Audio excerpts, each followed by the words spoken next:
السلام علیکم ورحمۃ اللہ وبرکاتہ۔ بسم اللہ الرحمن الرحیم۔ رب اشرح لی صدری ویسر لی امری واحلل عقدۃ من لسانی یفقہوا قولی رب زدنی علما اللہم فقہنا فی الدین آمین۔ جی پیارے بچوں، کیا حال ہے آپ سب کا؟ امید کرتی ہوں آپ سب بالکل خیریت سے ہوں گے اور قرآن کو بہت شوق سے سن رہے ہوں گے۔ دعا ہے اللہ سبحانہ تعالیٰ آپ کو اپنی حفظ و ایمان میں رکھے، اللہ سبحانہ تعالیٰ آپ سے اپنی رضا کے کام کروا لے اور اللہ سبحانہ تعالیٰ آپ کو اللہ کی مرضی میں راضی رہنے کی توفیق عطا فرمائے، آمین۔ جی بچوں، آج ہم پارہ نمبر 7 سے اللہ سبحانہ تعالیٰ کی معرفت حاصل کریں گے۔ سورۃ الانعام کی آیت نمبر 17 کا ترجمہ یہ ہے: اور اگر اللہ تمہیں کسی قسم کا نقصان پہنچائے تو اللہ کے سوا کوئی تمہیں اس نقصان سے نہیں بچا سکتا، اور اگر اللہ تمہیں کوئی نعمت دے تو کوئی اس کو روکنے والا نہیں ہے، اللہ ہر چیز پر قادر ہے۔ جی پیارے بچوں، یہ بہت ہی پیاری آیت ہے۔ اگر اس آیت کی ہمیں سمجھ آ جائے تو ہماری زندگی میں سکون اور اطمینان آ جائے گا۔ جب بھی کوئی نقصان ہوگا، کوئی ناپسندیدہ واقعہ ہوگا، کوئی ہماری مرضی کے خلاف کوئی بات ہو جائے گی تو ہم اللہ کی رضا اور مرضی سمجھ کر صبر کر لیں گے اور صرف اللہ سبحانہ تعالیٰ ہی سے دعا کریں گے کہ وہ اس مشکل کو ہم سے دور کر دے، کیونکہ اس آیت سے پتہ چلتا ہے کہ اللہ سبحانہ تعالیٰ کے سوا کوئی بھی ہمیں اس نقصان سے نہیں بچا سکتا۔ اور اسی طرح جب کوئی نعمت ملے گی تو ہمارے دل میں اللہ کا شکر آئے گا اور اطمینان آئے گا کہ اللہ کے سوا کوئی بھی ہم سے یہ نعمت نہیں چھین سکتا۔ جی بچوں، اللہ سبحانہ تعالیٰ میں بہترین طریقے سے اس آیت پر عمل کرنے کی توفیق عطا فرمائے۔ آئیے اب سورۃ الانعام کی آیت نمبر 46 کا ترجمہ دیکھتے ہیں۔ اللہ سبحانہ تعالیٰ فرماتے ہیں اس آیت میں: اے محمد صلی اللہ علیہ وآلہ وسلم، ان سے کہو، کبھی تم نے یہ بھی سوچا کہ اگر اللہ تمہاری آنکھیں اور سننے کی طاقت لے لے، چھین لے اور تمہارے دلوں پر مہر لگا دے، یعنی تمہاری سوچنے اور سمجھنے کی طاقت لے لے، تو اللہ کے سوا کون ہے جو یہ طاقتیں تمہیں واپس دلا سکتا ہے؟ دیکھو کس طرح ہم بار بار اپنی نشانیاں ان کے سامنے پیش کرتے ہیں اور یہ ان کا انکار کرتے ہیں۔ اس آیت میں اللہ سبحانہ تعالیٰ کی دی گئی 3 بڑی بڑی نعمتوں کا ذکر ہے۔ نمبر 1 آنکھیں، نمبر 2 کان اور نمبر 3 دل۔ جی بچوں، ایمان لانے کے لیے اللہ سبحانہ تعالیٰ کو ایک ماننے کے لیے آنکھ، کان اور دل تینوں کا استعمال بہت ضروری ہے۔ آنکھوں سے ہم کیا کرتے ہیں؟ حق کو دیکھتے ہیں، کائنات پر غور و فکر کرتے ہیں، اللہ کے کلام کو سیکھتے ہیں، غور و فکر کرتے ہیں۔ اسی طرح کان سے ہم حق کو سنتے ہیں، اللہ سبحانہ تعالیٰ کا کلام سنتے ہیں۔ جی پیارے بچوں، تیسری چیز دل ہے۔ دل بھی حق پانے میں بہت ہی اہم رول ادا کرتا ہے، کیونکہ جو چیز ہم آنکھوں سے دیکھتے ہیں، کان سے سنتے ہیں اور وہ دل پر بھی اثر کرتی ہے تو ہی وہ یقین اور عمل میں ڈھلتی ہے۔ حق پانے کے لیے ان تینوں کا استعمال بہت ضروری ہے۔ اگر کسی شخص کی آنکھیں تو ہوں، وہ دنیا تو دیکھتا ہو اور فائدے بھی اٹھاتا ہو، لیکن اسے حق نظر نہ آئے تو دراصل وہ آنکھوں سے اندھا ہے۔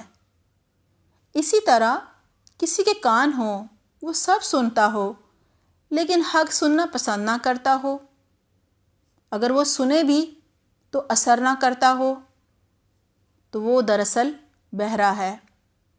اسی طرح کوئی حق دیکھتا ہے، سنتا ہے، لیکن وہ حق دل پر اثر ہی نہیں کرتا، تو سمجھ آئیے اس کے دل پر مہر لگ چکی ہے۔ دعا ہے اللہ سبحانہ تعالیٰ ہم کو حق دیکھنے، سننے اور دل سے ماننے، یقین کرنے اور عمل کرنے کی توفیق عطا فرمائے، آمین۔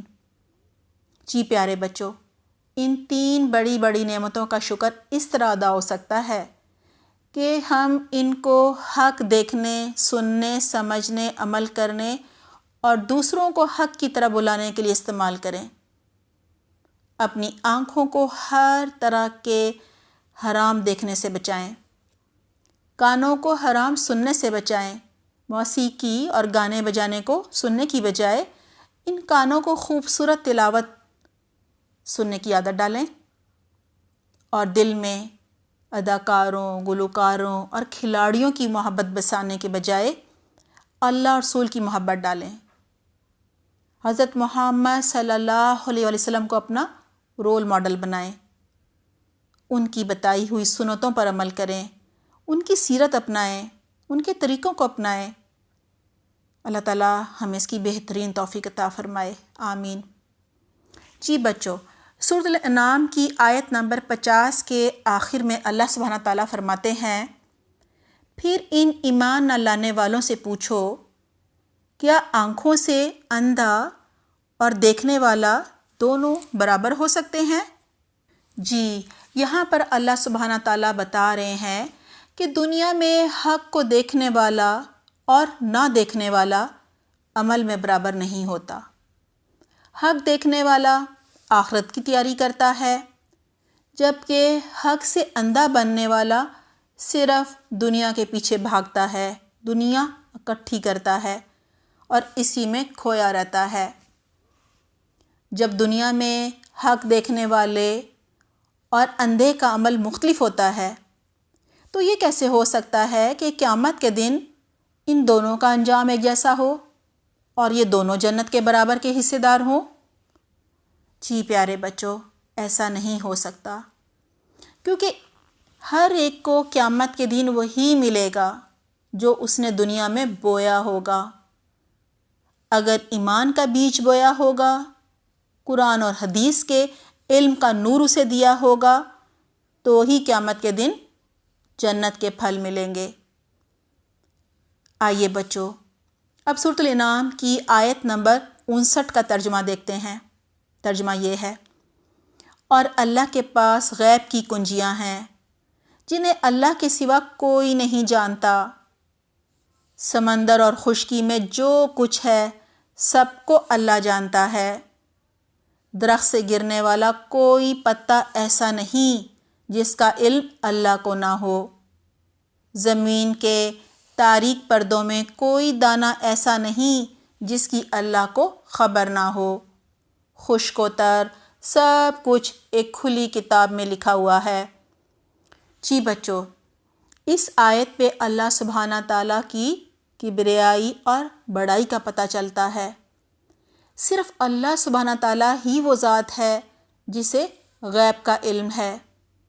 انبیاء کرام کو بھی صرف اتنا ہی علم ہوتا تھا جتنا اللہ سبحانہ تعالیٰ دیتے تھے۔ اللہ سبحانہ تعالیٰ کو غیب کے سب خزانوں کا علم ہے۔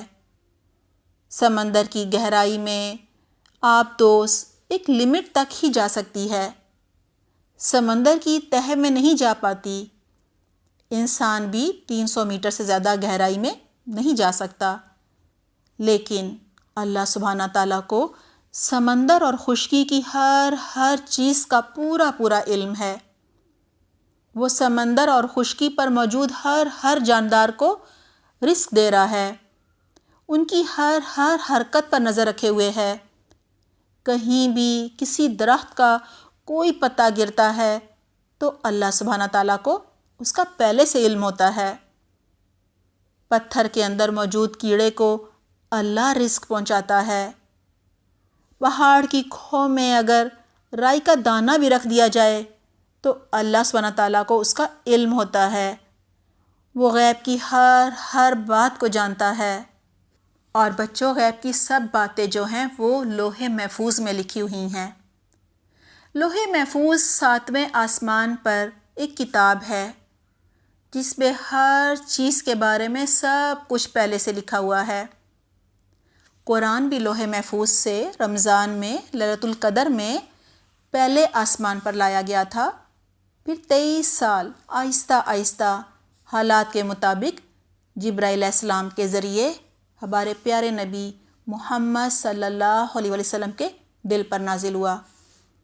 ہماری تقدیر اور قسمت کے سارے فیصلے لوح محفوظ میں موجود ہیں۔ پیارے بچوں، ایسا نہیں ہے کہ لوح محفوظ میں لکھا جا چکا ہے اس لیے ہم اس کے مطابق ہر کام کر رہے ہیں، بلکہ اللہ سبحانہ تعالیٰ نے ہمیں مرضی اور اختیار دیا ہے، کیونکہ اللہ سبحانہ تعالیٰ کو غیب کا علم ہے۔ اس لیے اللہ سبحانہ تعالیٰ نے دیکھ لیا کہ ہم اپنی مرضی اور اختیار کے ساتھ کب کیا کریں گے، اور اسے لوح محفوظ میں لکھ دیا۔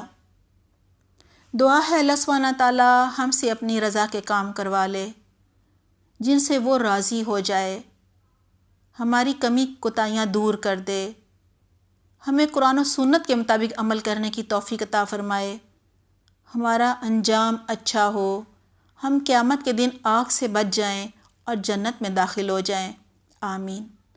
الحمدللہ ہمارا پارہ نمبر 7 مکمل ہو گیا ہے۔ اپنا اور اپنے گھر والوں کا بہت خیال رکھیے گا۔ سبحانک اللہم و بحمدک، نشہد ان لا الہ الا انت، نستغفرک و نتوب الیک۔ والسلام علیکم ورحمۃ اللہ وبرکاتہ۔